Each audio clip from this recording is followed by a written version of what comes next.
I am Ryan McKnight. I'm Cara Santa Maria. I am Christopher Smith. Hi, I'm Andrew Torres. This is Naked Mormonism, the serial Mormon history podcast.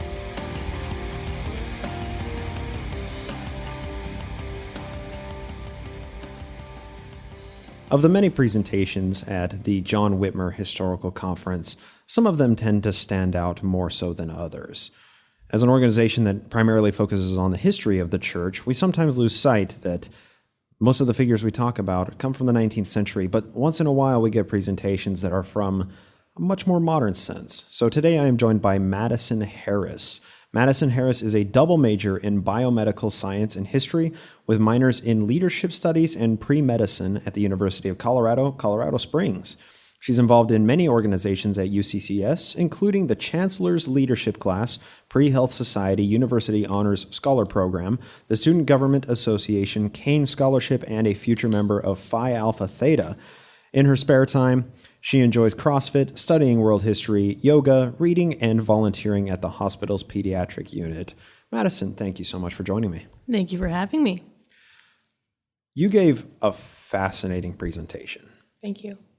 And I would love to explore it a little bit with you because I think it does provide a bit of context and social commentary for what we see in the church today. And do you mind sharing with us the title of your paper? Yeah, of course. So my title was Utah Became the Last State to Recognize the Martin Luther King Holiday by Name, Mormons in the Quest for Racial Justice, 1985 to 2000. So listeners of this show will, longtime listeners anyway, will remember when I took 3.5 hours to go through the race and the priesthood, the entire history of it, as well as the church's essay, line upon line, precept upon precept. But we figure 1978, the priesthood ban was lifted, racism ended in the church. Of course. No, of course. That's not so much the case. Correct. There was a fight afterwards, and it seems like it was only begrudgingly that the state of Utah agreed to adopt Martin Luther King Jr. Day as a holiday. What happened? Walk us through. Give us at least some kind of overview or timeline.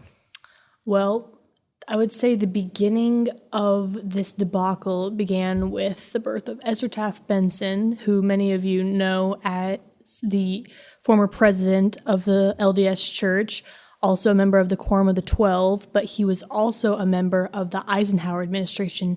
He served as the Secretary of Agriculture. His radical views paired with that of J. Edgar Hoover, the FBI director, and that of Robert Welch, the leader of the ultra-conservative John Birch Society, led to this tumultuous time where the Latter-day Saints did not know where they stood with any civil rights related issues. They leaned to, as they should, their leaders, who happened to be Ezra Taft Benson, this man who was highly influenced by controversial figures in his day and age. So your co-presenter, Matt Harris, actually made a bit of, articulated the fight over patriarchal blessings and declaring people, people of color and the lineage of Cain, yes, which is, I think, quite revealing. But beyond that was much, it seemed like that was much more of a fight that was centered in the 50s and 60s prior to the lifting of the priesthood ban. But your presentation specifically focused more on the adoption of the recognition of Martin Luther King Jr. Day. So how did this all kind of play out with, our sterling progressive Ezra Taft Benson?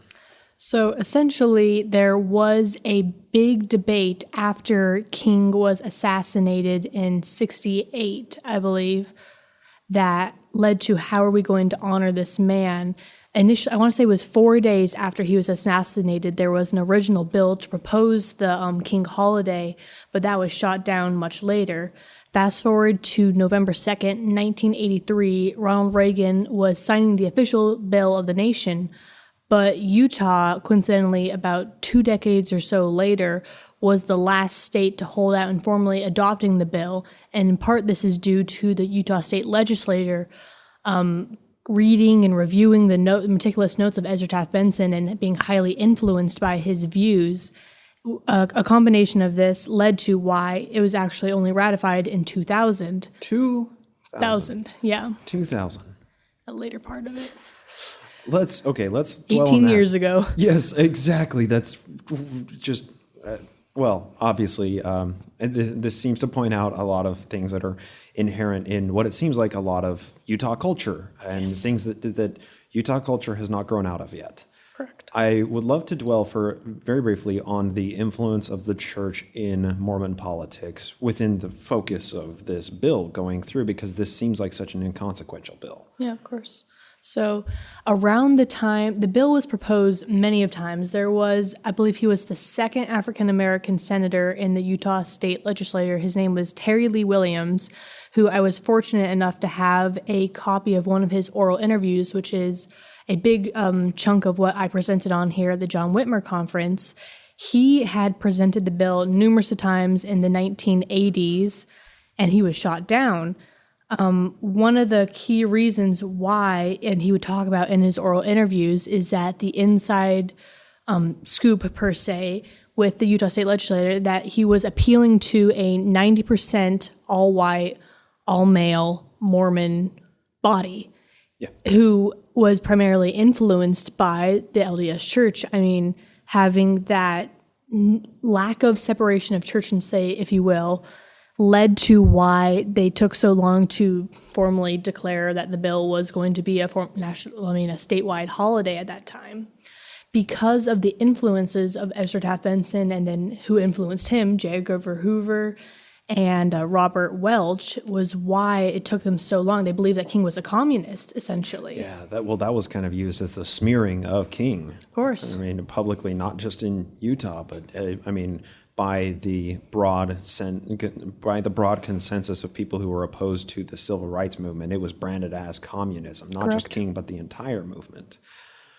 You said something in your presentation that hit really hard. It was a very simple line, and it summarized so much of what we're talking about here. And I think you said verbatim that the church is the single most powerful lobbying arm in Utah. Correct. And there's simply no denying that. No. That is just the facts. So when we see that something is going through or something is opposed in the Utah legislature, we need to understand that the church is playing some kind of role, whether that's the culture has created the mentality where they are opposed or for a bill, or overtly making phone calls and sponsoring or not allowing certain bills to even come up in the legislature. The politics in Utah have always been shaped by the church. There is not a single point in all of Utah history where that hasn't been the case. This is true. And Williams, the senator that I was referring to who was pushing for this bill, he understood that as well. He, and I'm kind of quoting here from my paper that I have, he said that, in referring to the senators, that some of them were in and out racist, but they can't say that across their microphone. And so they would say it costs the taxpayer money, and I'm not in favor of that. He also talked about, there was many arguments why in Utah that were, aside from the fact that they were outright racist and or did not just like King as a human and disparage the entire civil rights movement, they would commonly say that, well, we cannot afford this holiday. One, we can let people have all that time off work. Or two, why pick King? There was, Malcolm X. There was Rosa Parks. Like, what makes King the best candidate for this high elevated status that we only honor Jesus, George Washington, and Abraham Lincoln, give or take, and Christopher Columbus? We have our President's Day. People were mad that it was King that had to be selected to give this honor of a national holiday to. So then they would play the scapegoat game of, well, we don't want him. He was an adulterer. He was a commie. And did you know he just preached pure treason? They would come across with all these reasons. But Williams, as he noted in his oral interview, said that they couldn't say these things to their voting bodies. Instead, they pinned it off that, okay, what is the time we're living off? We're fresh off of McCarthyism. We can blame it on the communists. Of course. And because it became the easy scapegoat for them. And this is, in late 60s, early 70s, the priesthood ban is still in place. Of course. The Mormon church is not even allowing people of color into heaven right now. Yes. Much less giving them an entire day out of the year in honor of the civil rights movement. Yeah. So how did this end up going through? Because this bill, obviously didn't die. Finally, in 2000, it was passed. How did that all end up playing out? So there was a lot of factors that led to the passage of the bill. Primarily, one was Ezra Taft Benson died in 1994. Okay. Upon his death, or years later, Gordon B. Hinckley ascended the presidency of the LDS Church. Now, Hinckley was more moderate with his political leanings. Right. He understood that the newer generation of Utahns were disregarding the archaic views of their parents. Those 1990s kids. Of course, the millennials. They were more leaning towards a progressive era, a new Utah. They wanted to blend in. They didn't want to be that last state in the union to not accept this national holiday that 49 other states were accepting. In addition, in 2002, the Winter Olympics, I believe it was Winter Olympics were coming up in Utah. They did not want any threats of protests per se, because, years earlier there was all the BYU athletic protests, race riots given across the country, etc. They wanted to blend in with the rest of the United States, and they were frustrated with their parents' older views of what was happening. So essentially, in short, the moderate views of the newer generation helped push for Utah to get this new holiday in honor of the civil rights leader. Okay, so Ezra Taft Benson passes away in 94. Correct. Howard Hunter was a placeholder. He was there for like a year or something. Then Hinckley took over. Hinckley had been running things behind the scenes for a long time. Yes, as Ezra Taft Benson's health declined. Yeah, and that was for the last, 2 years of his life or so, something to that effect. So, Hinckley takes over. He was seen as much more moderate than his forefathers, his forerunners, his archetypes that came before. So how exactly then, what did Hinckley do in order to shiny up Utah's reputation before the Olympics? Of course. So Hinckley, going back to Ezra Taft Benson, Benson was a long-time, quote-unquote, enemy with civil rights movements. As obviously you heard before, he listed and blacklisted many of them as, communist agents. One in particular would be the NAACP. Mm-hmm. So moving forward to Hinckley understood the, closets of the Mormon church, the skeletons in the closet of the Mormon church. He wanted to make amends with such groups like the NAACP. Right. Well, and to put it further into context, Benson was born in 1910 or something. In Whitney, Idaho. So what do you expect? What do you expect when it's a church run by a gerontocracy of old white dudes? Correct. So Hinckley takes over. Yes. And Hinckley is put in contact with a woman by the name of Janetta Williams, who happens to be the NAACP regional president, I believe. I know it's for sure of Salt Lake, but also perhaps some other surrounding states. And Williams, noting the wanting to mend the crack, if you will say, between the NAACP and the Mormon Church, invites Hinckley to be the keynote speaker at their regional conference. She was just expecting that he would, politely decline. I have church duties to attend to, but... Which would send a message. Which would send her a message, of course. But to her surprise, he accepts the invitation and became the keynote speaker of one of the NAACP regional conferences. And this was heard by NAACP leaders across the nation. I believe there was even international attendance at this conference, which set a major, if you will, how do I phrase it? It set the tone, essentially. And in addition to that, Hinckley and Williams met several times to discuss the passage of the King holiday, to discuss other civil rights issues in Utah. They also met to discuss the role of the NAACP in the church, how members, they would have groups like the Genesis group, which was a portion of African American church goers who would have their own separate committee. And she wanted to discuss many of these items with him and how they're relevant to the new progressive Utah, if you will. The new progressive Utah. Most people don't associate progressivism and Utah. So I'm curious then, this mending from Hinckley? This may be speculation. I don't know if you happen to have a quote on this. I don't recall it from the presentation, but was this actually done, in your opinion, in good faith on the part of Hinckley, or was this him trying to shut the door on all those skeletons hiding in the closet? You know, for that exact question, I will have to hand it off to Matt Harris. For that, his expertise is more on Hinckley. I know more of Ezra Taft Benson. So do you have an answer for that? Was it a good faith effort of Gordon B. Hinckley to help to change the name from Human Rights Day to the Martin Luther King holiday? Is that? Well, more to meet with the NAACP and Janetta Williams. Was this all out of good faith, or was this just PR? He was just trying to make it so the church was no longer branded as racist. Well, that's a good question. So I think it's both. Clearly, they're sensitive to charges of racism after the priesthood revelation in 1978. They've been branded by that. They're sensitive to it. Those racist teachings that black people are cursed, they're still out there in church books.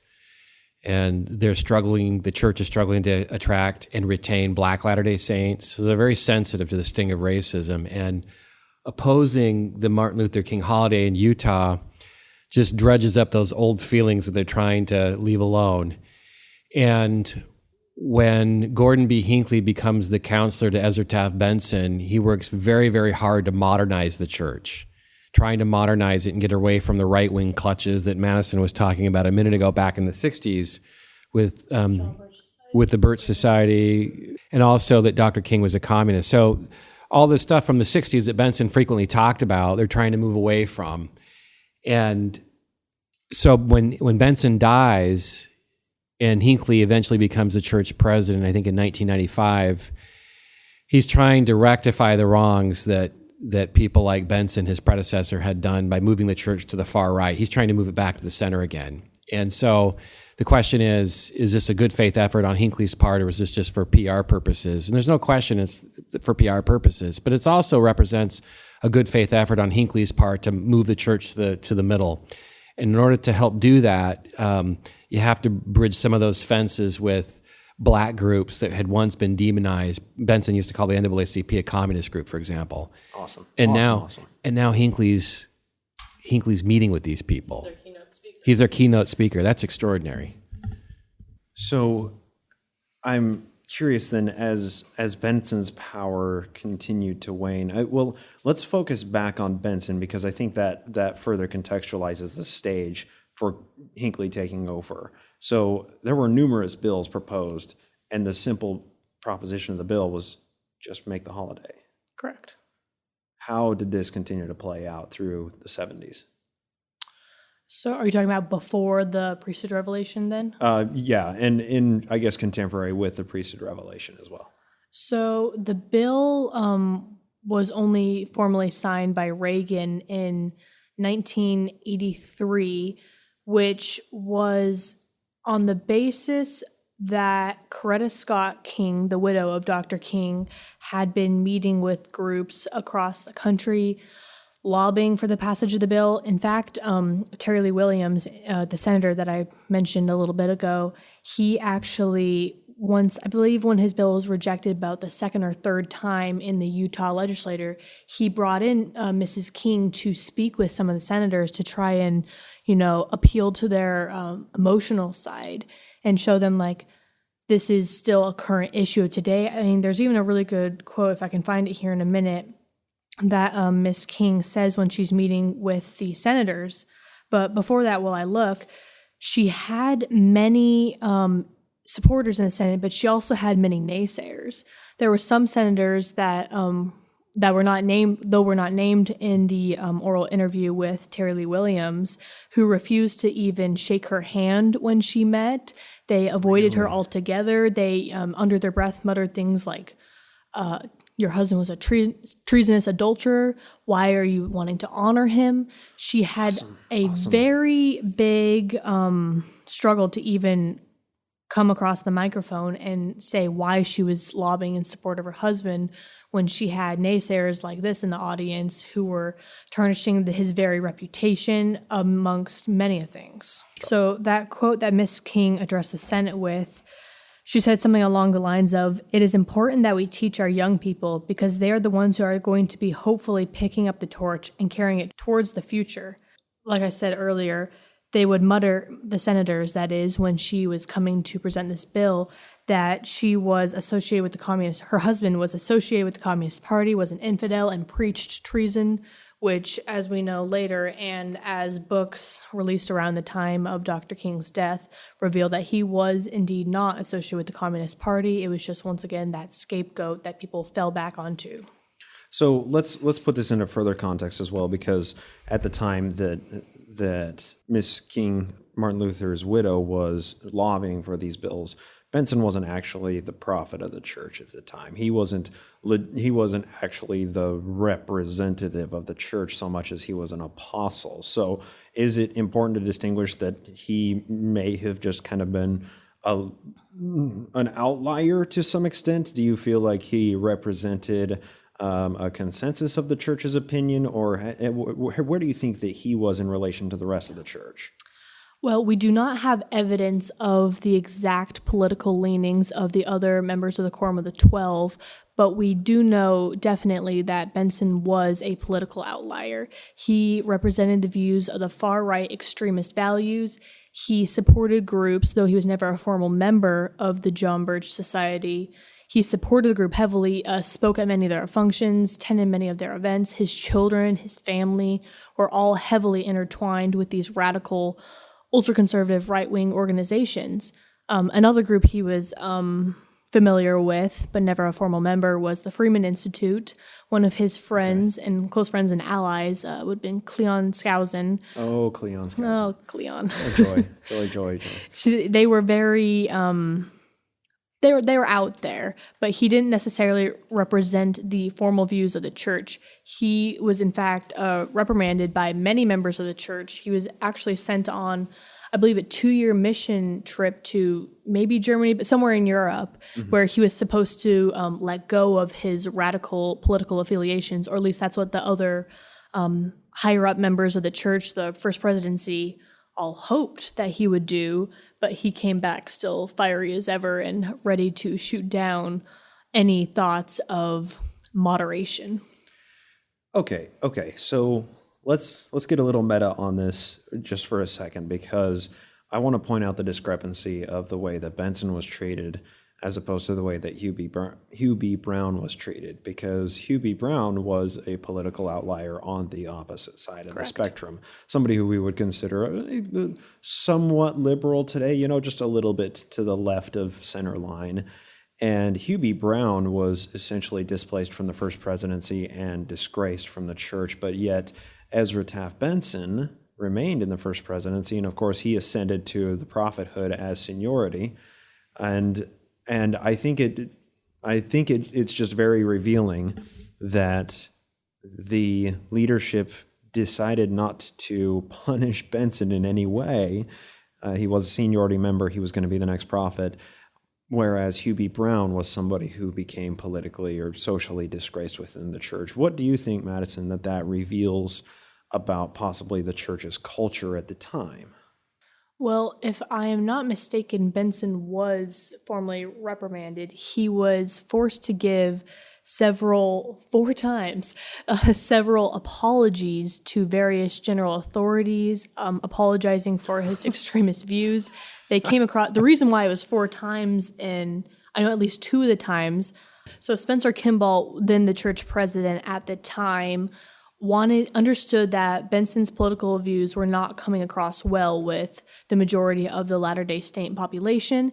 He issued Benson to apologize to the general authorities, not once, but up to 4 times, because he did not believe that they were sincere enough.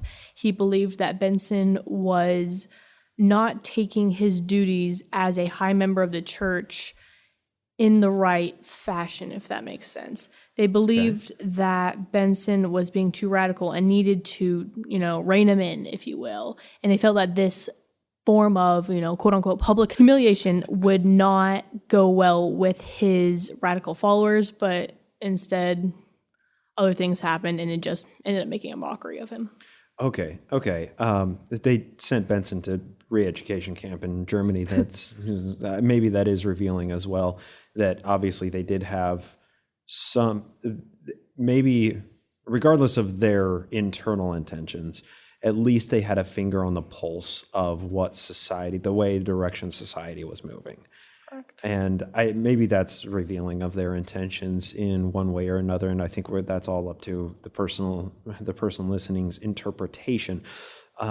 As far as it continued to progress through, so let's cut into the 80s. So Reagan passed the federal bill declaring the Martin Luther King Day is a national holiday. But that's something that needs to be ratified by state constitutions in order to declare it for state national holidays. How did this continue to play out then? So Williams was, he would have already submitted the bill numerous times by 1986, and I'm just peeking at my notes here.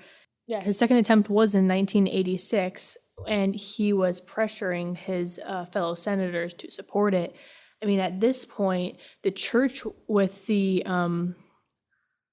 how Benson was being reined in. I mean, a correction with this is that Benson, once he assumed the role as the president of the church, his views became more internal. He did not express them across the microphone as much. The last time he ended up actually speaking about civil rights in public was 69?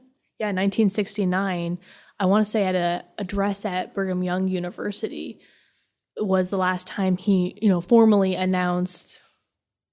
Oh, it was General Conference. General Conference. Okay, other way around. I'm thinking about the earlier address.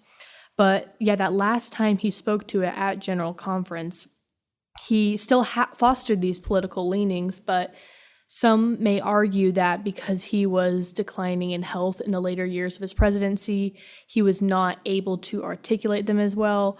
Others may argue that he just understood that he did not represent the majority views of the church, and that's why he may have toned them down, but that, of course, is just speculation. Right. Well, and obviously accusations could be lobbed to, he was just a crazy old man losing his mind. He was declining in health. And I don't think that excuses what is built-in indoctrinated racism from a person's earliest days. Somebody who grew up through all iterations of the civil rights movement, who was, a professional and a member of the church's high councils and leadership positions during the Red Scare and the McCarthyism. That, I think, offers a window into the mentality of Benson at the time. And I think that puts more into context what he was saying, that maybe the other apostles are like, dude, hush up, come on, shut your mouth. You should have stopped before you said the last thing. Okay.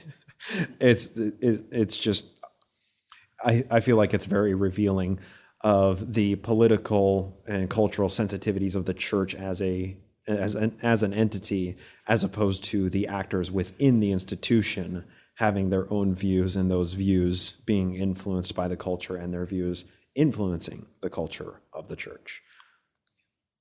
So Benson is continuing to decline in health. He gives this general conference speech. The apology is, it's shallow. That's, I think, a nice way of saying it. How did things continue to progress from there? Well, once Benson died in 94, it wasn't just all of a sudden, okay, we're dropping these extremist views of the past. I mean, his works were widely spread throughout the church. I mean, his sermons and speeches were reprinted in various forms of media. He had pamphlets, panels, he had several books. I mean, one of his most famous pieces, An Enemy Hath Done This, had wide readership in Utah. So it wasn't just because he died all of a sudden in 94 that his views, went with him. People in Utah still had his ideas and sermons fresh on their mind.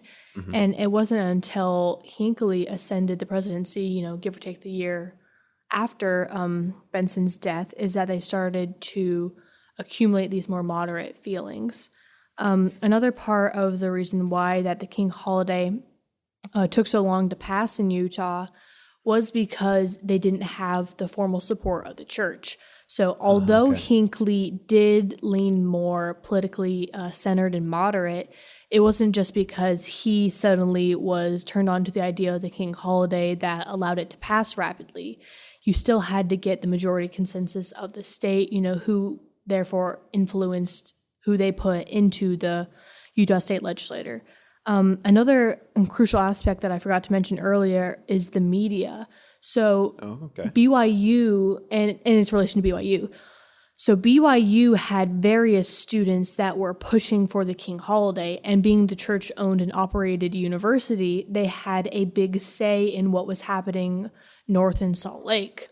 Interesting. With BYU formally supporting it, and I don't have an exact year off the top of my head when they started to lean towards in favor of the holiday, the church on the direction of President Hinckley, 86, thank you. And 86 is when BYU started officially supporting the king holiday. But I believe it's KSL, is the TV station that is owned by the church. As we all know, Deseret Book and News. They all started printing and publishing and sharing stories that were in favor of the king holiday. So interesting. Editorials as well, yes, thank you. So were these done at the behest of the church itself as an entity, or were they done by internal pressures of people just independently doing these things that in turn influence the leadership of the church? I mean, which is the cart, which is the horse here? This is another one of those questions that I'm going to pass off to Matt Harris. Who knows? But you have to assume, if you know how KSL and the Desert News works, is that I don't know the answer to that.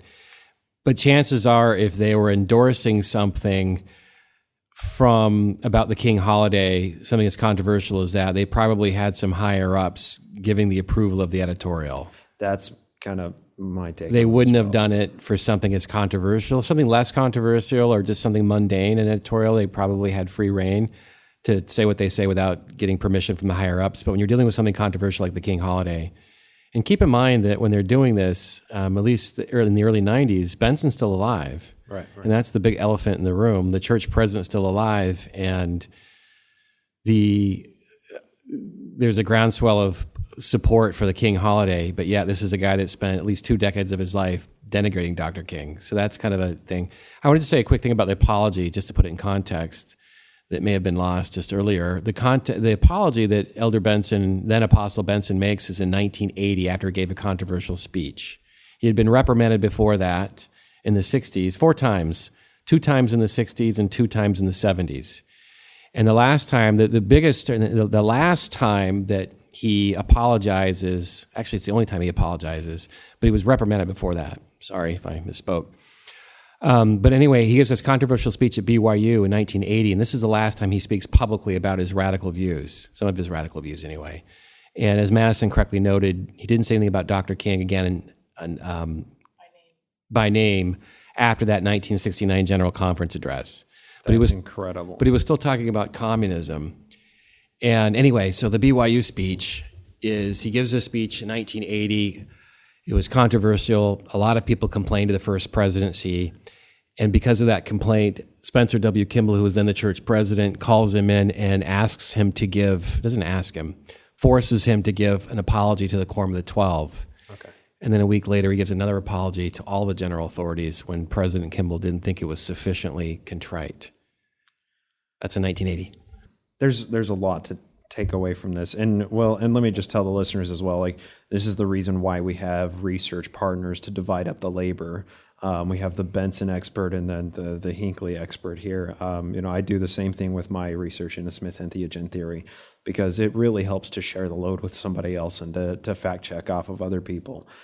Hinckley takes over and is trying to go along this campaign, amidst all of these editorials being published in BYU, in KSL, these church articles, these church-run news agencies and propaganda outlets are allowing, or they are being told to print these stories, which has an effect of shaping the public mind, of changing the populace's opinion, which obviously there was a lot of work to scrub Benson's propaganda from the collective psyche of Utah.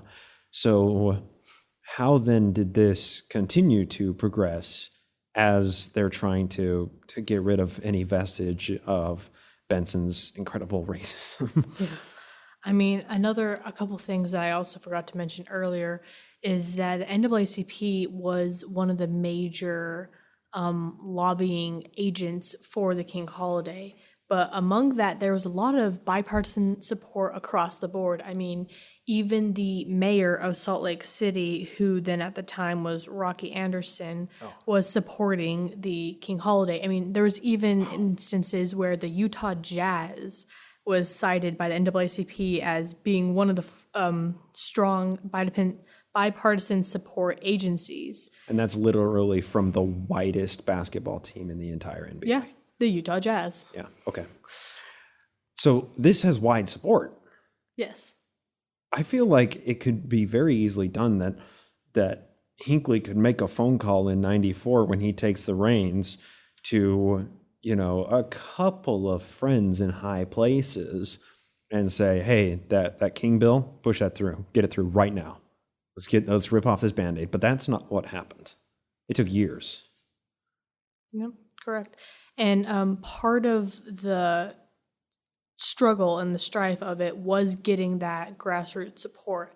I mean, it did not come overnight. It took lots of lobbying. It took lots of editorials to be published, radio broadcasts, news, everything under the sun. I mean, I think this was years earlier when the original bill was being signed by Reagan. Was it Stevie Wonder, who wrote a song called like Happy Birthday, Dr. King?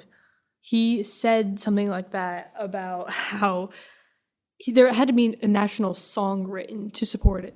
So Utah, although we give a lot of discredit to, was not one of the original states that struggled with it.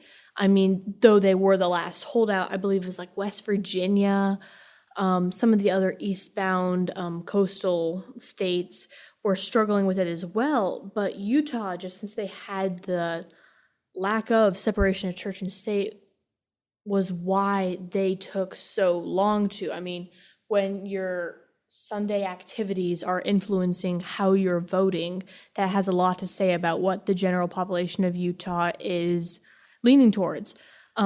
Another thing that helped was there was a new perspective on the bill. So it would have been Senator Dwayne Bordeaux and Senator Pete Suazo, both from Utah, were the new proponents, and they were the new heroes and figureheads for the King bill. They were lobbying nonstop within the House, the Senate, everything, and they wanted the bipartisan support to, come together. We were going to do this together, and they actually did have it voted down once, 5-4, but then they asked for a revote, and then it passed again, 6-4, due to unknown circumstances. Oh, interesting. So, yes. One really quick phone call was made.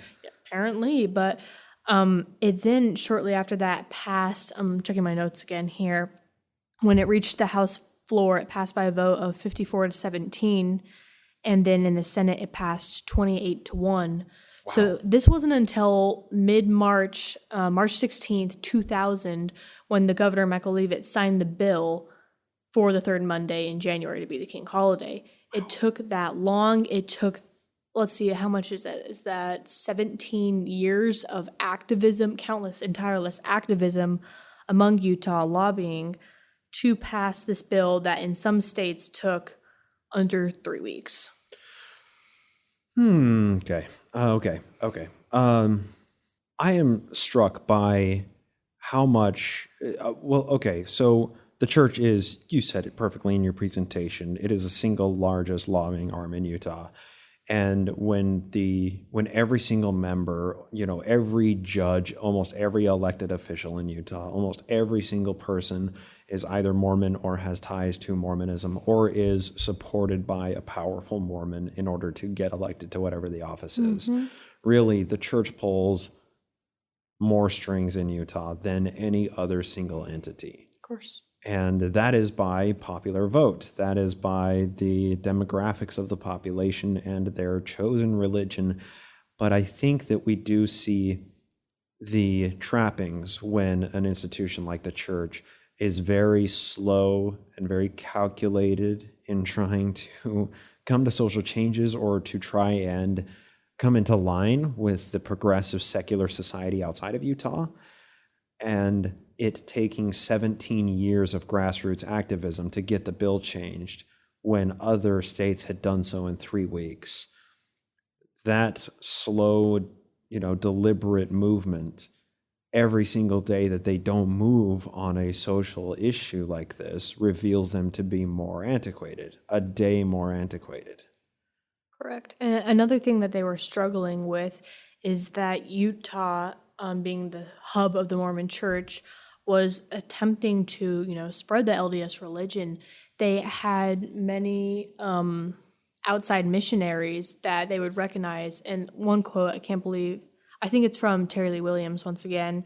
He said something to the lines of, when he was appealing to the consciousness of his fellow senators, he quoted what a missionary traveling from outside Utah to, say, Florida, what would he say to the representatives when he's the missionary is knocking on a local couple's house in Florida, and they say, wait a minute, you're from that state that doesn't still formally support the passage of the Martin Luther King holiday. Why would we want to be a part of that? Great question. So it's affecting the church at every level. People are protesting. It seems like there were probably a lot of people living in Utah that were more progressive than the mainstream church was, who were not pleased about the church not allowing this to go through. It was hurting at every level. It was causing frustration for the church. I'm struggling with why it still took that long to get passed. Maybe there's not an answer to that, right?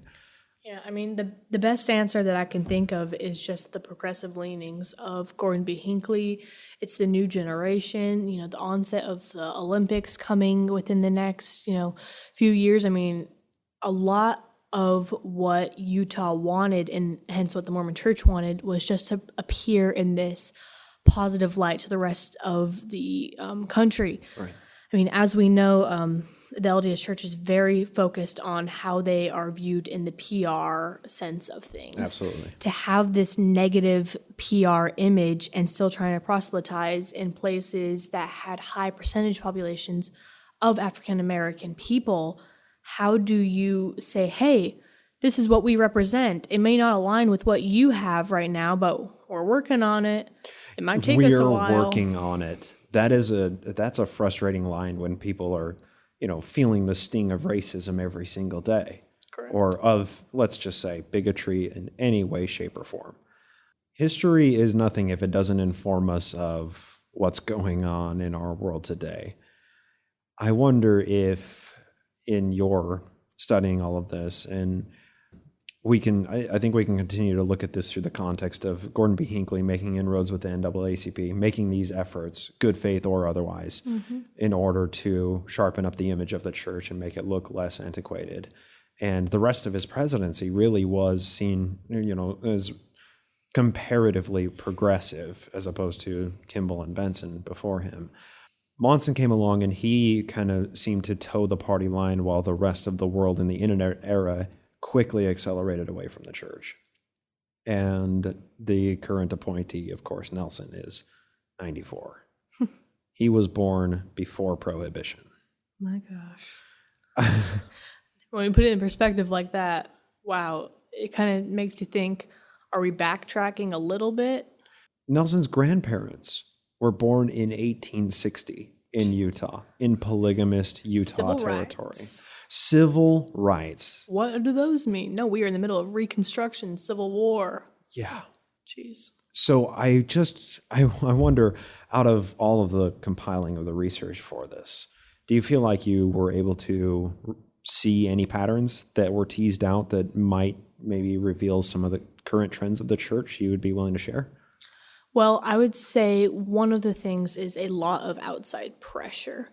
I didn't mention this in the beginning, but the NAACP was helping a boy who was in one of his local Boy Scout troops, which, as we all know, is sponsored by the LDS Church. You know, it's a highly collective activity where the young boys go to the scouting program, but he was not advancing in the ranks through the scout leadership. And the NAACP helped put legal pressure on the church. And that's what began sort of this, okay, something's not right here. But if you backtrack, back to 1978 during the divine revelation of the first presidency, you can kind of see that, okay, things are happening. Like, you have to have this external pressure for the LDS Church to end up changing any of these, doctrine. For God to speak through his mouthpiece. Of course. There is this reoccurring theme and motif of outside pressure to have any impacting change. And whether or not that's with the 1978 priesthood revelation or legal pressure for advancement of an African-American young boy in his Boy Scout troop. Right. The theme is that they needed that, little shove and kick out the door. And I mean, Terry Lee Williams has another quote, and once again, this is just a brief summarization of it, but he said that something on the lines of, I had to bring them kicking and screaming into the 21st century. And I feel like that really encapsulates how Williams and the rest of Utah was dragged to accept and pass this Martin Luther King holiday bill. Well, and even when it was accepted, it was done so begrudgingly that they didn't even want to call it Martin Luther King Jr. Day. Correct. What happened with that? So when the bill was tabled, which essentially killed it, Of course. there was many debates on, okay, how do we appease our very strong proponents of the bill, but how do you appease the far right and the far left? Okay. So they came to the consensus of the Human Rights Day.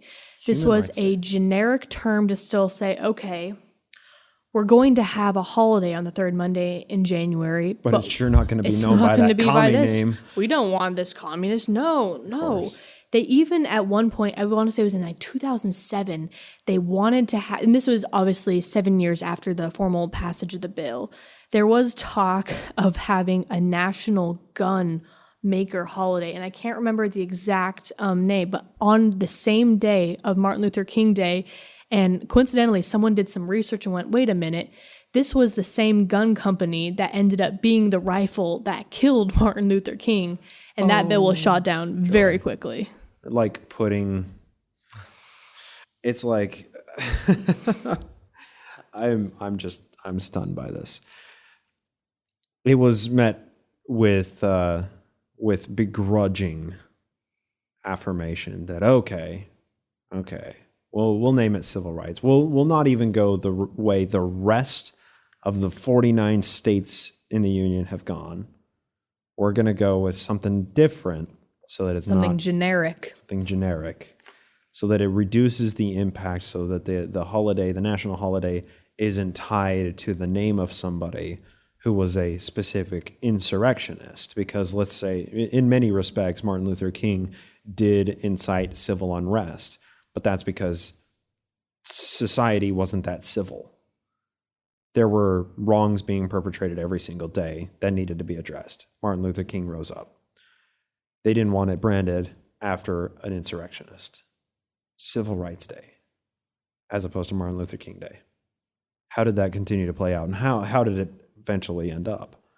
So with the overall strong bipartisan support of Senator Bordeaux and Suazo's bill, like I said, it ended up passing.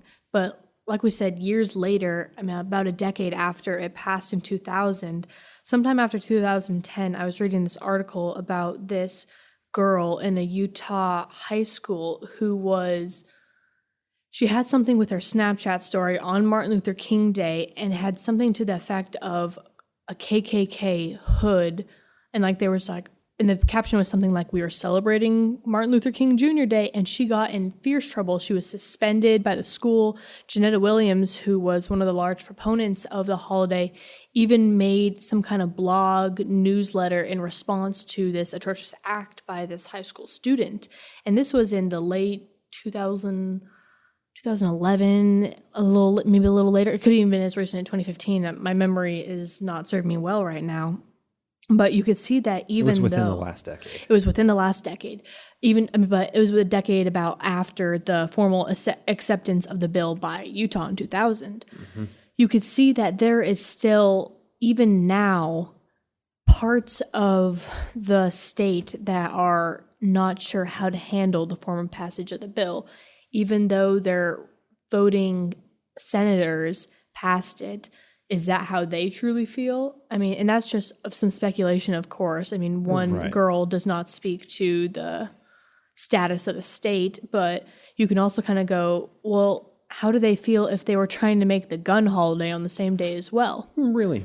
So you can go, okay, I see where they're at now. And of course, they've come a long way, but we still have a long way to go. I hope that all of the listeners have understood what we've talked about today in the context of not presentism, because what we're talking about here reveals certain trends, but what the church is today isn't exactly like it was in the 1970s. Things grow, things adapt. Experiences and subjects within the church and within the state of Utah are unique, but there definitely seem to be some patterns. I wonder what can be said with respect to the pressure that is put on the church, because when it came to the revelation in 1978, it was in response to all of these. When it came to the passage of the Martin Luther King bill, it was in response to a public outcry and a long concerted campaign grassroots movement. If we go back, a century, it's all the way back into the 1890s that it was the government disincorporating the church and seizing their assets. Among, half a dozen almost other anti-bigamy and anti-cohabitation laws that force them to change. It's social change, it's secular society that puts the pressure on the church that drags it kicking and screaming, quote unquote, into the 21st century. And I see that our society today, with how quickly communication happens, with how quickly people can get their thoughts out online, and then that thought can be shared, picked up, shared, and read by, hundreds of thousands of people in a matter of seconds. Yeah. It is baffling to me to know that our society today is more progressive, arguably, than it has ever been in many respects. And the further that society progresses and the longer that it takes for the church leadership and the church as an entity to take their slow, meandering, and deliberate steps towards progress, the greater that divide becomes. I wonder, what's the silver bullet, Madison? What is it? What can we do as individuals to help put pressure on the church beyond just a Facebook post? I mean, in your opinion, what can we do? Well, part of what the church is doing now that is good is although it wasn't always this way, is they are acknowledging their skeletons in the closet. I mean, for the longest time, they didn't even acknowledge that African-American people were descendants of Cain. I mean, as my dad talked about in his presentation here at the conference, the priesthood revelation came in 1978, but before that, they were still saying that in the patriarchal blessings that African Americans were descendants of Cain, and then later on in the 90s, they were diminishing these views. They said that, wait, we never said that, and they were just trying to, sweep it under the rug collectively. Right. That rug is getting really full lately. Yeah, needs to be dusted out for sure. But part of what the church is doing good now is that they are acknowledging this. They're trying to incite a discussion, a dialogue. In other instances, they are putting books like my dad's book. It's titled The Mormon Church. What is the formal title of it? The book of it is in the Deseret News bookstore. The church is sponsoring these pieces of literature that put them in the negative light, but all of this is in response to say, hey, we understand where we are. That's what we viewed in the past. Here's how we're trying to move forward. Mm-hmm. Although they still do have a long way to go. I think that's very wonderfully well said. Madison, your presentation I thought was particularly poignant just because it did reveal these trends that we're still seeing to some extent today. And I feel like a quick way to put pressure on the church is just to educate people, to know and to be informed of what's going on, of these niche aspects of church history that reveal these larger trends.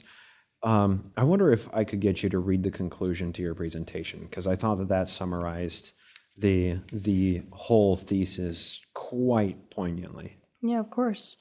So it reads as, meanwhile, 8 years after Utah lawmakers changed the Human Rights Day to the Martin Luther King holiday, LDS Church President Gordon Hinckley quietly passed after a brief illness, prompting Janetta Williams to reflect on President Hinckley's life and legacy. She fondly recalled his, quote, advocacy to rename Human Rights Day in honor of Martin Luther King Jr. His backing, she affirmed, won praise from the NAACP and helped sell the legislature on the name change. But Williams knew that Hinckley was one voice among many contributing to the passage of this historical bill. Hinckley's efforts, along with the tireless work of Terry Lee Williams, France Davis, Robert Sykes, Dwayne Bordeaux, Pete Suazo, and most especially Janetta Williams, all played a crucial role in getting the Utah legislature to honor the man they'd once shunned. This was your first time attending John Whitmer, is that correct? Yep, this is my first time presenting at Whitmer and my second history conference altogether. Second history conference altogether. I hope that people will, is your article being printed in the John Whitmer Journal? That is something I'm exploring. I'm not quite sure, but I would love to do that. I really hope it is, because if I haven't read the paper, if the presentation is a synopsis of the paper, I cannot wait to read it when it does get published. Thank you.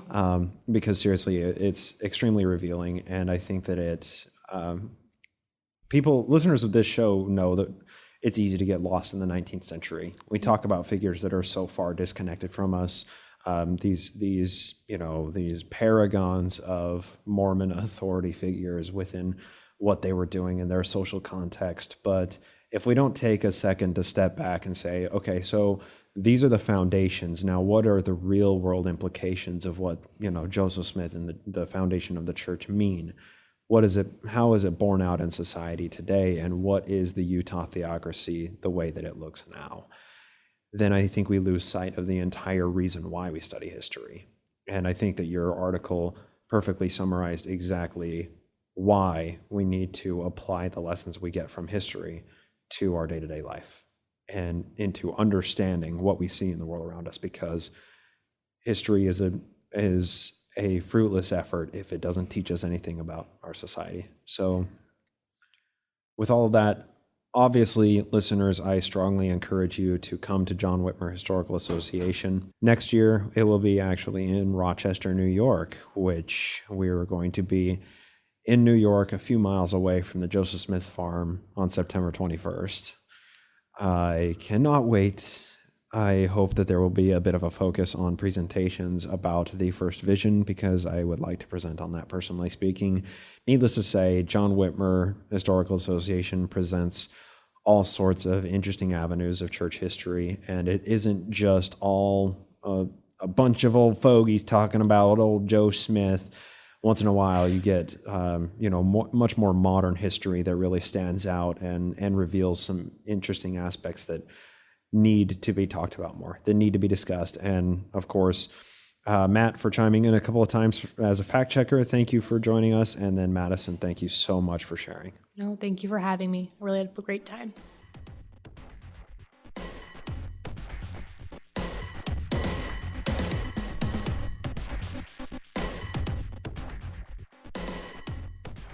That's going to do it for my interview with Madison Harris. Once again, a huge thanks to her for absolutely knocking that out of the park. It was quite a fascinating insight into the history of, much more recent Mormonism. It's fun to take a step back and appreciate more recent events within Mormonism instead of just focusing so much on the 1840s as we are often wont to do in our chronological progression. So with that, I just want to let everybody know I'm in Europe right now. So when this goes out, I don't have new patrons to thank and everything. We'll catch up with all of that coming up on the first episode that airs in November. And of course, next week is going to be just a wrap up of everything that has happened over the past, the past month, because October has been a very interesting and busy month for me. I'm recording this ahead of time. I'm recording it in the future past tense right now. But needless to say, next week I'm going to give everybody a wrap up of what has transpired in the entire tour of all of the history sites that my partner and I saw in Germany and in Manchester, or in the UK, as well as in Ireland. And I'm sure we are currently having a great time, and I'll also give a wrap up of QED at the same time. So with all of that, of course, I always want to thank all of the listeners out there for hitting the download button and for listening, for leaving the 5-star reviews on all of your iTunes, Stitcher, and favorite podcasting app of choice. Of course, a huge thanks to the patron supporters who support the show at patreon.com/nakedmormonism, and an even huger thanks to Julie for running the Twitter and Facebook pages and keeping the lights on the social media in my absence while I'm actually taking a vacation. So thank you to everybody, and I'll talk to you next time here on the Naked Mormonism Podcast.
This podcast is produced with the help of Julie Briscoe as production assistant and director of social media, and Brian Ziegenhagen as audio engineer. Music is produced by Jason Camo from aloststateofmind.com and is used with permission. Naked Mormonism is a production of Ground Gnome Studios, LLC, copyright 2018, all rights reserved.